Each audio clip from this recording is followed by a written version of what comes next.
جماعت اسلامی پاکستان حافظ نعیم الرحمان کو دعوت خطاب دے رہا ہوں کہ آئیں اور اہلیان لیاری سے مخاطب ہوں۔ اس کے سینے میں ہونٹوں پہ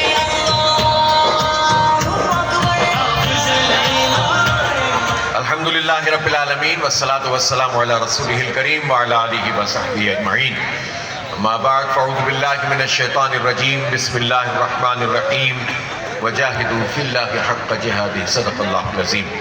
محترم منعم ظفر صاحب، امیر جماعت اسلامی کراچی جناب سفیان دلاور صاحب، امیر ضلع جنوبی جناب سید عبدالرشید صاحب، سابق ممبر صوبائی اسمبلی، ذمہ داران جماعت اسلامی ضلع جنوبی، اور میرے بہت عزیز نوجوانوں، لیاری کے غیور مسلمانوں، میرے بھائیوں، میرے دوستوں، سب سے پہلے میں آپ کا شکریہ ادا کرتا ہوں کہ آپ نے محبت دی ہے، استقبال کیا ہے، اور مبارکباد جماعت اسلامی ضلع جنوبی کی اور خاص طور پر لیاری کی ٹیم کو کہ جس نے اس دعوت افطار کو بھی جلسہ عام میں تبدیل کر دیا، اور لیاری کے عوام کا یہ جماعت اسلامی پر اعتماد ہے کہ بھرپور طریقے سے آج بھی وہ پوری طرح جماعت اسلامی کے ساتھ کھڑے ہیں، پوری لیڈرشپ کے ساتھ کھڑے ہیں، اور مجھے یقین ہے کہ انشاءاللہ آنے والے دنوں میں جو تحریک جماعت اسلامی اس شہر میں اور پورے ملک میں لے کر چل رہی ہے، اس میں ضرور اس شہر کے اور اس لیاری کے عوام کو اس پیپلز پارٹی کو حق دینا پڑے گا۔ اس شہر میں اور اس صوبے میں گزشتہ 16 اور اب 17 سال سے پاکستان پیپلز پارٹی کی حکومت ہے، اور لیاری کے بارے میں ان کا دعویٰ یہ ہوتا تھا کہ یہ ہمارا گڑھ ہے، یہ ہماری بنیاد ہے، لیکن اس بات میں کوئی شک نہیں ہے کہ آج بھی اگر فارم 45 کی بنیاد پر فیصلہ کیا جائے تو پیپلز پارٹی کو لیاری سے شکست فاش ہو چکی ہے۔ پورے شہر اور صوبے سے ان کا نشان لوگوں نے مٹانے کی کوشش کی، لیکن اسٹیبلشمنٹ کے سہارے ان کو مسلط کر دیا گیا ہے، اور اس وقت پاکستان پیپلز پارٹی اسٹیبلشمنٹ کی بی نہیں اے پلس ٹیم بنی ہوئی ہے، اور لوگوں کا جس طرح استحصال اس حکومت نے کیا ہے تاریخ میں شاید اس کی نظیر نہیں ملتی۔ ابھی پورا ٹکڑا عبدالرشید صاحب اور سفیان دلاور صاحب رو رہے تھے کہ کس طرح جو فنڈز ہیں ان میں خرد برد کی جا رہی ہے، کیسے لیاری کا پانی بیچا جا رہا ہے، کس طرح یہاں سڑکیں ٹوٹ کا شکار ہیں، یہاں پر جو پروجیکٹس چل رہے ہیں ان کو بھی مکمل نہیں کیا جا رہا، لہٰذا یہ تنگ لوگ ہیں، پریشان حال لوگ ہیں، اور میں سب آپ لوگوں سے یہ کہنا چاہتا ہوں کہ اب ہمیں ایک بڑی تحریک کی ضرورت ہے کہ اس مافیا سے ہم جان چھڑائیں جنہوں نے ہمارے بچوں کا مستقبل تاریک بنایا ہے۔ یہاں تعلیم کا بحران ہے، یہاں صحت کی سہولتوں کا فقدان ہے، یہاں بنیادی ضرورتوں کا مسئلہ ہے، لیکن منشیات کے اڈے کھلے ہوئے ہیں۔ یہاں پر نوجوانوں کے جسموں میں زہر اتارنے کے لیے سارے مافیاز موجود ہیں، اور پولیس بھی ان کو نہیں پکڑتی، اس لیے نہیں پکڑتی کہ سارا یہ کرپشن کا نظام بلاول ہاؤس تک جاتا ہے اور وزیر اعلیٰ ہاؤس تک جاتا ہے، اور سب تک جو ہے یہ خطرہ پہنچتا ہے۔ جماعت اسلامی انشاءاللہ یہ عزم رکھتی ہے آپ کے ساتھ مل کر انشاءاللہ اس ڈرگ مافیا کا مقابلہ کریں گے، منشیات بیچنے والوں کا راستہ روکیں گے، اور ان سارے لوگوں کا جو ان کے سرپرست بنے ہوئے ہیں ان سے اپنا حق وصول کریں گے۔ میرے ساتھیوں اور دوستوں، اس وقت اس شہر کی صورتحال ہو، صوبے کی یا ملک کی، ہر طرف لوگ پریشان ہیں۔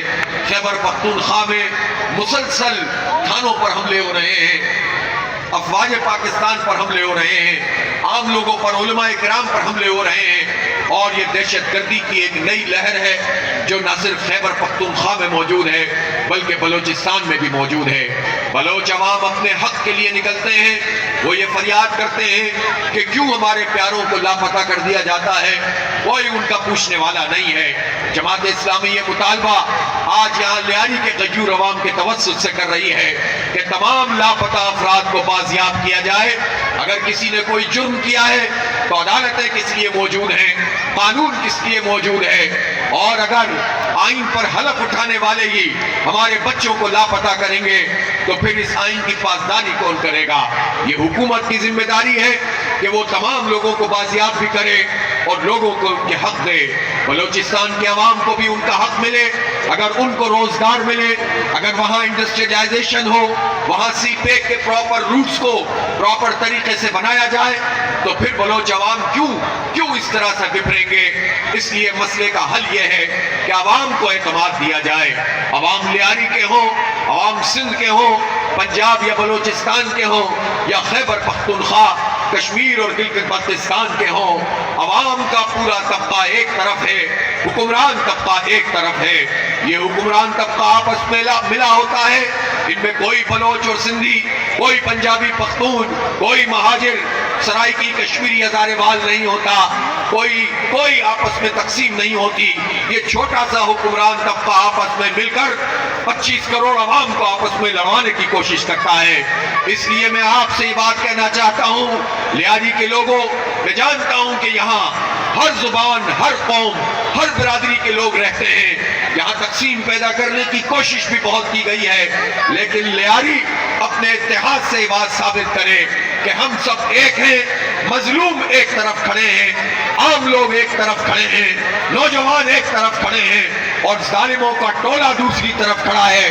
ہم سب مل کر ان ظالموں سے اپنا حق انشاءاللہ وصول کریں گے.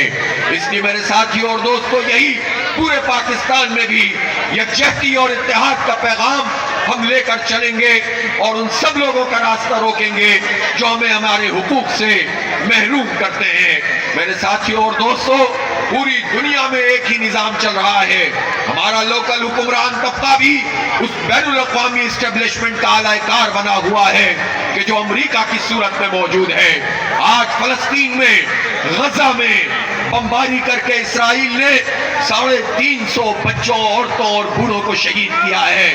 یہ اسرائیل دہشت گرد ہے, اور اسرائیل کا سب سے بڑا پشتبان امریکہ ہے, اور ہمارا حکمران طبقہ امریکہ کے آگے جھکتا ہے. حکومت ہو یا اپوزیشن, کوئی امریکہ کی مذمت نہیں کرتا, کوئی اسرائیل کے خلاف کھڑا نہیں ہوتا. ہمارے فلسطینی بچوں کو شہید کیا جا رہا ہے, وہاں پر انہوں نے ان کے لیے کھانے پینے کے راستے بھی بند کر دیے ہیں, لیکن کوئی پوچھنے والا نہیں ہے.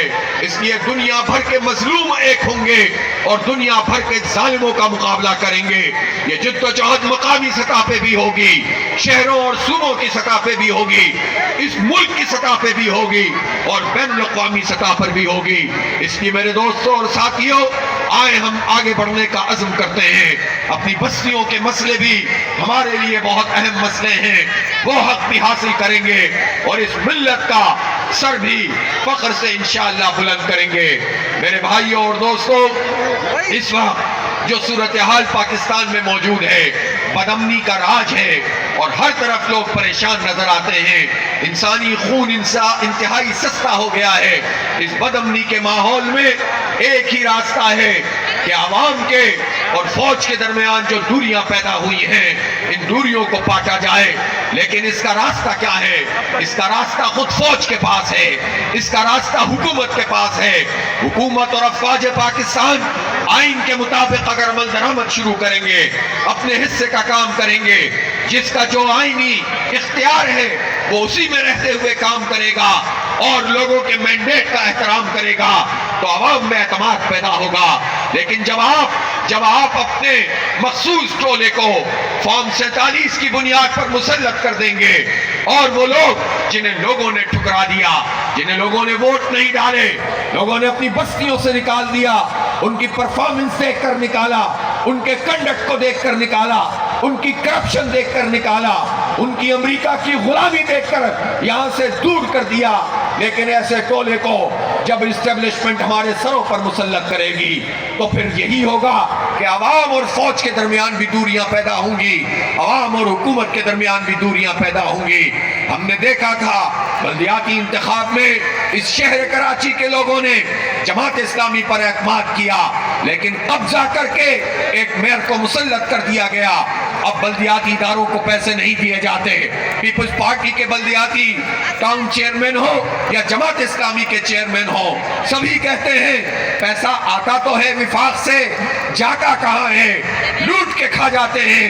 ایک ٹولہ ہے جو لوٹ رہا ہے, اور اور نیچے کی سطح کے کارکنوں کو، سیاسی ورکروں کو کچھ دینے کے لیے تیار نہیں ہے۔ اس لیے یہ جو مسلط کردہ لوگ ہیں یہ کبھی بھی لوگوں کے خیر خواہ نہیں ہو سکتے۔ جتنا پیسہ دے کر آئے ہیں اس سے زیادہ پیسہ وصول کرنا چاہتے ہیں، لہٰذا اس بڑی تحریک کو لے کر آگے بڑھنا پڑے گا۔ اس شہر میں بھی ملین مارچ کریں گے اور پورے ملک میں بھی عوام کو بیدار کریں گے۔ بین الاقوامی طاغوت ہو یا اس طاغوت کے اعلی کار حکمران طبقہ ہو، ایک بڑی تحریک آپ کا انتظار کر رہی ہے۔ وآخر دعوانا ان الحمدللہ رب العالمین۔ اللہم صلی علی سیدنا مولانا محمد وعلی آل سیدنا مولانا محمد وبارک وسلم۔ رب اغفر وارحم انت خیر الراحمین، وصلی اللہ تعالی علی خیر خلق محمد وآلہ وصحبہ اجمعین۔